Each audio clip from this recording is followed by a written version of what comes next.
ಒಂದು cinema super hit ಆಗಬೇಕು ಅಥವಾ ದೊಡ್ಡ ಮಟ್ಟದಲ್ಲಿ ಸೌಂಡ್ ಮಾಡಬೇಕು ಅಂತ ಅಂದ್ರೆ ಸ್ಟಾರ್ ನಟನ ಜೊತೆಗೆ ಆ ಸಿನಿಮಾದ ಟೈಟಲ್ ಕೂಡ ಸ್ವಲ್ಪ ಟ್ರೆಂಡಿ ಆಗಿದ್ರೆ ಅದು ಇನ್ನೂ ಹೆಚ್ಚು ಕ್ಯೂರಿಯಾಸಿಟಿ ಹುಟ್ಟಿಸುತ್ತೆ. ಇವತ್ತಿನ ವಿಡಿಯೋದಲ್ಲಿ ಹೇಳೋದಕ್ಕೆ ಹೊರಟಿರೋದು ಇದೇ ರೀತಿಯ ಟೈಟಲ್ ನಿಂದಲೇ ಸದ್ದು ಮಾಡಿರುವಂತಹ ಸಿನಿಮಾಗಳ ಬಗ್ಗೆ. ಆ ರೀತಿ ಟ್ರೆಂಡಿಂಗ್ ಟೈಟಲ್ ಹೊಂದಿರುವಂತಹ ಸಿನಿಮಾಗಳು ಯಾವುದು ಅಂತ ನೋಡ್ಕೊಂಡ್ ಬರೋಣ ಬನ್ನಿ. ಹಾಯ್ ಎಲ್ರಿಗೂ ನಮಸ್ಕಾರ ಅಂಡ್ ವೆಲ್ಕಮ್ ಟು ಖಡಕ್ ಸಿನಿಮಾ. ಈ ಸಾಲಲ್ಲಿ ಮೊದಲಿಗೆ ಕಾಣಿಸ್ಕೊಳ್ಳುವಂತಹ ಸಿನಿಮಾ ಅಂದ್ರೆ ಅದು ಕುಮಾರ್ ಗೋವಿಂದ್ ನಾಯಕನಾಗಿ ಕಾಣಿಸ್ಕೊಂಡಿರುವಂತಹ ಮೊದಲ ಸಿನಿಮಾ ಉಶ್.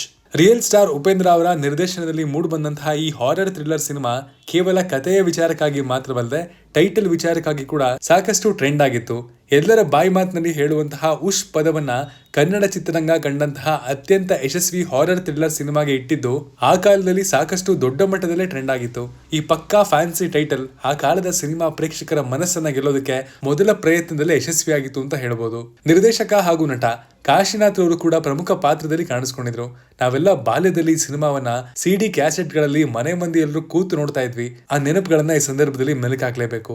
ಇನ್ನೊಂದು ವಿಷಯ ಮರಿಬೇಡಿ, ಸಾಧುಕೋಕಿಲ ಸಂಗೀತ ನಿರ್ದೇಶಕನಾಗಿ ಕಾಣಿಸ್ಕೊಂಡಿರುವಂತಹ ಮೊದಲ ಸಿನಿಮಾ ಕೂಡ ಇದು. ಫ್ಯಾನ್ಸಿ ಟೈಟಲ್ ಹೊಂದಿರುವಂತಹ ಸಿನಿಮಾಗಳಲ್ಲಿ ಶಿವಣ್ಣರವರ ರೆಕಾರ್ಡ್ ಬ್ರೇಕಿಂಗ್ ಓಂ ಸಿನಿಮಾ ಕೂಡ ಕಾಣಿಸ್ಕೊಳ್ಳುತ್ತೆ. ಸಾಮಾನ್ಯವಾಗಿ ಗ್ಯಾಂಗ್ಸ್ಟರ್ ಅಥವಾ ಅಂಡರ್ ವರ್ಲ್ಡ್ ಸಂಬಂಧಪಟ್ಟಂತಹ ಸಿನಿಮಾಗಳಿಗೆ ಅವುಗಳದ್ದೇ ಆದಂತಹ ವಿಭಿನ್ನವಾದ ಟೈಟಲ್ ಇಡಲಾಗುತ್ತೆ. ಆದ್ರೆ ಇಂತಹ ಸಿನಿಮಾಗೆ ಉಪೇಂದ್ರ ಅವರು ಓಂ ಅನ್ನುವಂತಹ ಟೈಟಲ್ ನ ಇಡ್ತಾರೆ.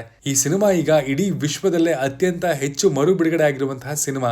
ಈ ತರ ಎಲ್ಲ ಯಾರು ಮುರಿಯಲಾಗದಂತಹ ರೆಕಾರ್ಡ್ ಗಳನ್ನ ಬರೆದು ಇತಿಹಾಸವನ್ನ ಸೃಷ್ಟಿ ಮಾಡಿದೆ. ಸಿನಿಮಾದ ಟೈಟಲ್ ನ ಹೊರತುಪಡಿಸಿ ಶಿವಣ್ಣ ಹಾಗೂ ಉಪ್ಪಿ ಎನ್ನುವಂತಹ ಪ್ರಪಂಚದ 8ನೇ ಅದ್ಭುತದ ಕಾಂಬಿನೇಷನ್ ಕೂಡ ಇವತ್ತಿನವರೆಗೂ ಮತ್ತೆ ಜನರು ನೋಡೋದಕ್ಕೆ ಸಾಧ್ಯವಾಗ್ಲೇ ಇಲ್ಲ. ಭವಿಷ್ಯದಲ್ಲಾದ್ರೂ ಈ ಕನಸು ಮತ್ತೆ ನನಸಾಗ್ಲಿ ಅನ್ನೋ ಆಸೆ ಪ್ರತಿಯೊಬ್ಬರಿಗೂ ಕೂಡ ಇದೆ. ಯಾರು ಗೊತ್ತು, ಓಂ 2 ಬಂದ್ರೂ ಬರಬಹುದು. ಸೂಪರ್ ಸ್ಟಾರ್ ಉಪೇಂದ್ರ ಅವರು ನಿರ್ದೇಶಿಸಿ ನಾಯಕನಾಗಿ ಕೂಡ ಕಾಣಿಸ್ಕೊಂಡಿರುವಂತಹ ಎ ಸಿನಿಮಾ ಎಲ್ಲರ ಗಮನವನ್ನ ಸೆಳೆದಿತ್ತು. ಈ ಸಿನಿಮಾದ ಟೈಟಲ್ ಎ ಅನ್ನೋದು ವಿಭಿನ್ನವಾಗಿತ್ತು ಹಾಗೂ ಅದಕ್ಕಿಂತಲೂ ಹೆಚ್ಚಾಗಿ ಸಬ್ ಟೈಟಲ್ ನಲ್ಲಿ ಬುದ್ಧಿವಂತರಿಗೆ ಮಾತ್ರ ಅನ್ನೋದಾಗಿ ಕೂಡ ಬರೆಯುವ ಮೂಲಕ ಇನ್ನಷ್ಟು ಕುತೂಹಲವನ್ನ ಹೆಚ್ಚಿಸಿದ್ರು. 25 ವಾರಗಳ ಕಾಲ ಭರ್ಜರಿ ಪ್ರದರ್ಶನವನ್ನ ಕಂಡಿರುವಂತಹ ಈ cinema all time super hit ಸಿನಿಮಾಗಳಲ್ಲಿ ಕೂಡ ಕಾಣಿಸ್ಕೊಳ್ಳುತ್ತೆ. ಕೇವಲ ಕನ್ನಡ ಮಾತ್ರ ಅಲ್ಲ, ತೆಲುಗುನಲ್ಲೂ ಕೂಡ ಈ ಸಿನಿಮಾ ಬಿಡುಗಡೆಯಾಗಿ ಶತದಿನೋತ್ಸವವನ್ನ ಕಂಡಿತ್ತು. ಆ ಕಾಲಕ್ಕೆ 20 ಕೋಟಿ ಕಲೆಕ್ಷನ್ ಮಾಡುವ ಮೂಲಕ ದಾಖಲೆಯನ್ನ ನಿರ್ಮಿಸಿತ್ತು. ಈ ಸಾಲಿನಲ್ಲಿ ಕಾಣಿಸಿಕೊಳ್ಳುವಂತಹ ಮತ್ತೊಂದು ಸಿನಿಮಾ ಅಂದ್ರೆ ಸ್ವಸ್ತಿಕ್. ಇದು ಉಪೇಂದ್ರ ಅವರು ಬೇರೆ ನಾಯಕ ನಟರಿಗೆ ನಿರ್ದೇಶನ ಮಾಡಿರುವಂತಹ ಕೊನೆಯ ಸಿನಿಮಾ ಆಗಿತ್ತು. ರಾಘವೇಂದ್ರ ರಾಜ್ಕುಮಾರ್ ನಾಯಕನಾಗಿ ಕಾಣಿಸಿಕೊಂಡಿರುವಂತಹ ಈ ಸಿನಿಮಾ 1999ರಲ್ಲಿ ಬಿಡುಗಡೆಯಾಗಿ ಸಖತ್ ಸೌಂಡ್ ಮಾಡಿತ್ತು. ತನ್ನ ಫ್ಯಾನ್ಸಿ ಟೈಟಲ್ ಮೂಲಕ ಕೂಡ ಇದು ಪ್ರೇಕ್ಷಕರ ಗಮನವನ್ನ ಸೆಳೆಯೋದಕ್ಕೆ ಯಶಸ್ವಿಯಾಗಿತ್ತು. ಖುದ್ದಾಗಿ ಪಾರ್ವತಮ್ಮ ರಾಜ್ಕುಮಾರ್ ಅವರೇ ಈ ಸಿನಿಮಾವನ್ನ ನಿರ್ಮಾಣ ಮಾಡಿದ್ರು. ಕಾವೇರಿ ನೀರಿನ ಸಮಸ್ಯೆ ಕರ್ನಾಟಕ ಹಾಗೂ ತಮಿಳುನಾಡಿನ ನಡುವೆ ಸಾಕಷ್ಟು ವರ್ಷಗಳಿಂದ ನಡೆದುಕೊಂಡು ಬಂದಿರೋದು ನಿಮ್ಮೆಲ್ಲರಿಗೂ ಗೊತ್ತಿರುವಂತಹ ವಿಚಾರಣೆ. ಇದನ್ನೇ ಕಮರ್ಷಿಯಲ್ ರೂಪದಲ್ಲಿ ತೋರಿಸಿದ ಸಿನಿಮಾ ಅಂದ್ರೆ ಅದು 2002ರಲ್ಲಿ ಬಿಡುಗಡೆಯಾದಂತಹ H2O.